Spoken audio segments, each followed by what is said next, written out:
নমস্কার বন্ধুরা, চিত্রাস ডেইলি লাইফস্টাইলে আপনাদেরকে স্বাগত। শুভ সন্ধ্যা। সবাই আশা করি সবাই ভালো আছেন। আজ আমি বানাবো ফুলকপির পরোটা। দেখুন কিভাবে বানাচ্ছি। আমি কড়াইয়ে প্রথমে জল নিয়েছি, দিয়ে ফুলকপিটা দিয়ে দিলাম। এটা আমি কড়াইয়ে তেল দিলাম না, জল দিয়ে হবে। বিনা তেলেই আমার পুরটা তৈরি হয়ে যাবে। কিভাবে বানাচ্ছি আপনারা দেখুন। তার জন্য আমরা ধনেপাতা, লঙ্কা কুচি, আদা একটু গ্রেট করে নিয়েছি। ফুলকপিটা একবার করে ঢাকা দিয়ে ওটা সমানে নেড়ে নেড়ে এটা তৈরি করতে হবে। জলেই সেদ্ধ হবে, হালকা করে সেদ্ধ হয়ে যাবে।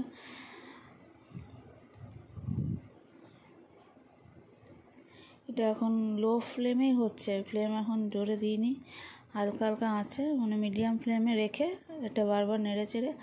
এবার আমি ধনেপাতা কুচিটা দিয়ে দিলাম। ধনেপাতা কুচিটা দেওয়ার পর আদা গ্রেট করে আদাটা আবার দিয়ে দেবো, আর লঙ্কা কুচিটাও দিয়ে দিলাম। দিয়ে আবার নাড়বো।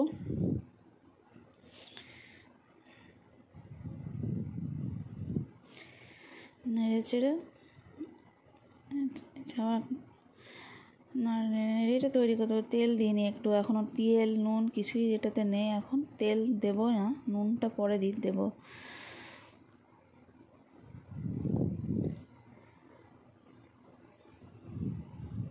ঢাকা দিয়ে দিলাম, একটু সেদ্ধ হোক।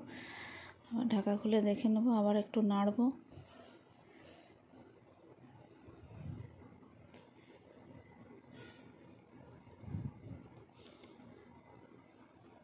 দেখবেন এই ফুলকপির পরোটা খেতে অনেকে হয়তো অনেক রকম পদ্ধতিতে করে, আমি এই পদ্ধতিতে বানাচ্ছি।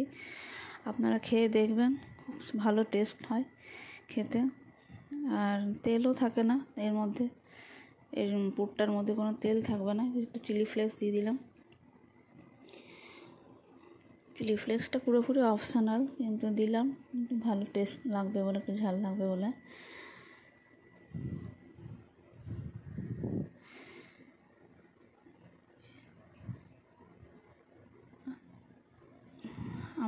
আমার রেসিপিটা দেখুন, আপনারা নিজেরাও বাড়িতে বানান। আপনাদের যদি ভালো লাগে আমরা কমেন্ট করে জানান আপনারা কেমন লাগছে আপনাদের। আমি করে দেখেছি আগেও, খুব টেস্টি হয় খেতে।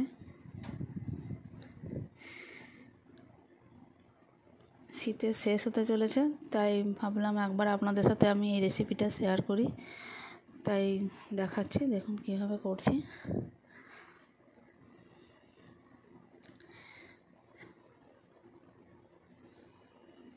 নেড়ে চেড়ে জলটাকে যতক্ষণ ড্রাই করতে হবে, পুরো জল থাকলে হবে না। জলটা যতক্ষণ না শুকাচ্ছে ততক্ষণ নাড়তে থাকতে হবে। নুনটা প্রথমে দিলে হবে না, নুন প্রথমে দিলে জল আরও বেশি বেরিয়ে যাবে। নুনটা শেষের দিকে এবারে নুনটা দিয়ে দিলাম।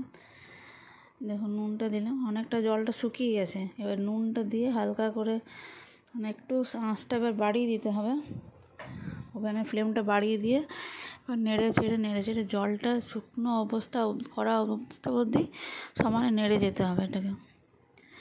নাহলে ফুলকপি যখন পুরটা ভরবেন তখন পুরটা ওই থেকে বেরিয়ে যাবে, আটার থেকে, ডোটা থেকে বেরিয়ে যাবে।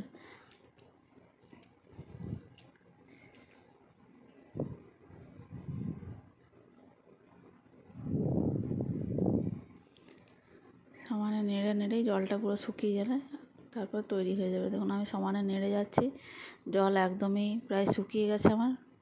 এটা রেডি হয়ে গেছে। আমার এবারে আটাটা মাখার জন্য নিলাম 1 কাপ আটা নিলাম প্রথমে।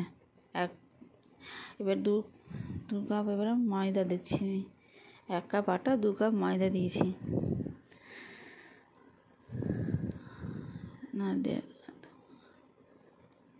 টোটাল 2.5 কাপ দিয়েছি। 1 কাপ আটা দিয়েছি আর 1.5 কাপ ময়দা, আর একটু নুন দিলাম। তেল দিলাম, ময়ানের জন্য তেল দিয়েছি।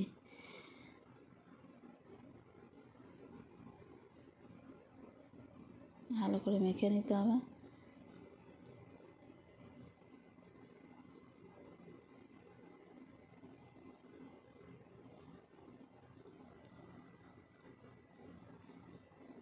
এই ময়দাতে আমার 11টা পরোটা তৈরি হবে। 11টা পরোটা আমি ডো তৈরি করছি এটাতে। দেখুন ময়ানটা দিয়ে জল দিয়ে খুব নরম করে মাখলে হবে না, আবার খুব শক্ত করলেও হবে না। যেভাবে পরোটার জন্য ময়দা মাখেন সেভাবেই এটা মাখতে হবে।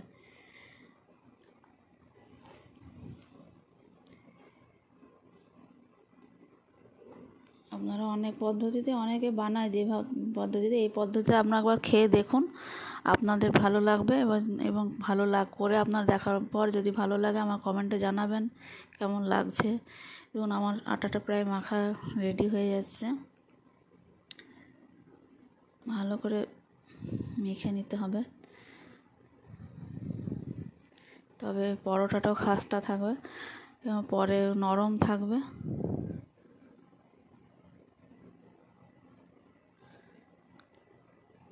ওর জন্য আটাটা মাখতে আমার পুরো এক গ্লাস জল লেগেছে। আপনাদের আমি দুটো এখন করে দেখাচ্ছি, দেখুন কিভাবে করছি।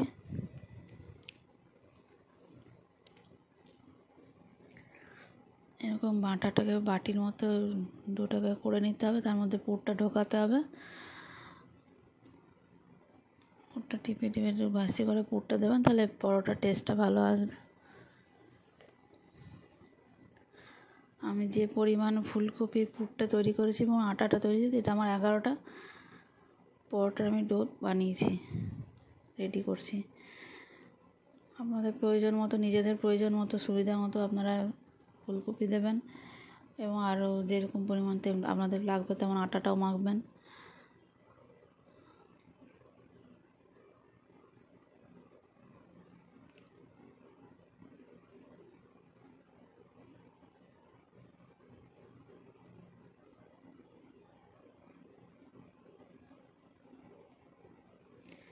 ভালো করে টিপে ওটা মুখটা লাগিয়ে দিতে হবে, নাহলে বেরিয়ে যাবে বেলতে বেলতে। তাই জন্য ভালো করে দেবে, ওটা আটার ভালো করে পেঁচিয়ে দেবে দিতে হবে, নাহলে বেলার সময় সবটা ফেটে যাবে, ফুলকপির পুরটা বেরিয়ে যাবে। ওইটাতে একটাই টিপস, যে ফুলকপিতে যখন চাপাবেন তখন প্রথমে নুনটা দেবেন না, নুনটা একদম শেষের দিকে দেবেন এবং শুকনো করে খুব কড়াইয়ে নেড়ে নেড়ে যতক্ষণ করে জলটা বেরোচ্ছে জলটাকে শুকনো করে ড্রাই করে নিতে হবে। পুরো ফুলকপিটা পুরো কড়াই যেন জলটা শুকিয়ে যায়, তারপরেই গ্যাসের ফ্লেমটা বন্ধ করবেন, তবে পুরটা ভালো তৈরি হবে।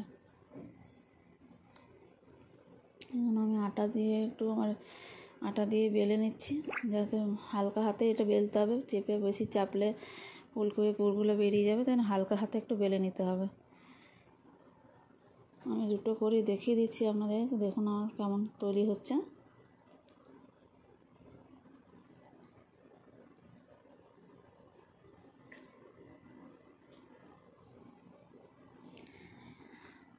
আমি এই চ্যানেলে নতুন এসেছি, আমি আরও নতুন নতুন রেসিপি আপনাদেরকে দেবো। আপনাদেরও যদি কিছু জানার থাকে আমাদেরকে বলবেন, জানাবেন, কমেন্ট করে জানাবেন।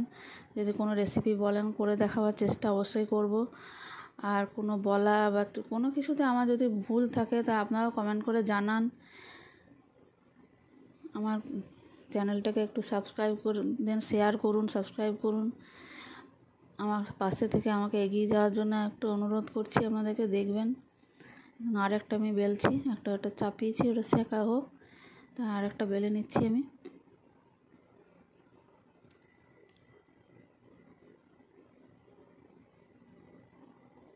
হালকা হাতেই বেলবেন, একদম বেশি খুব চাপ দিলে ফুলকপির পুরগুলো বেরিয়ে যাবে।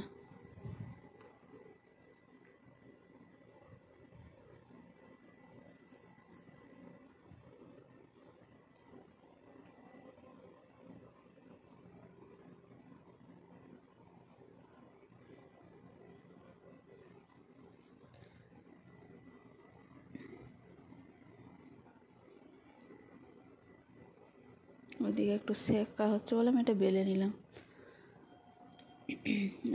একদিকটা হয়ে গেছে, আবার একদিকটা হোক। এবার তেল দিয়ে দেবো, সাদা তেল দিলাম, সানফ্লাওয়ার অয়েল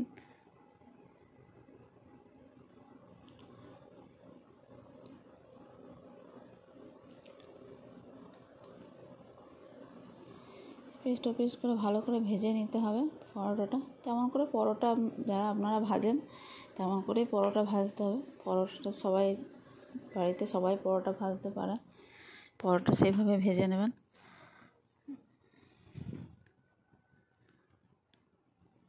আপনারা বাড়িতে বানান, আমাকে কমেন্ট করে জানাবেন আপনাদের কেমন লাগলো।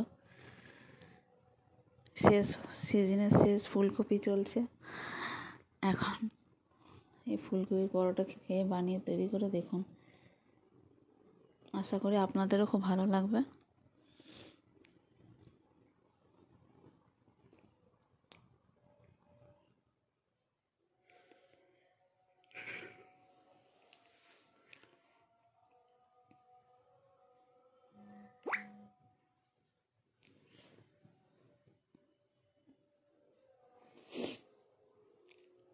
একটা হয়ে গেছে, আমি আরেকটা করে নিচ্ছি, তারপর আপনাদেরকে সার্ভ করে দেখাবো কেমন।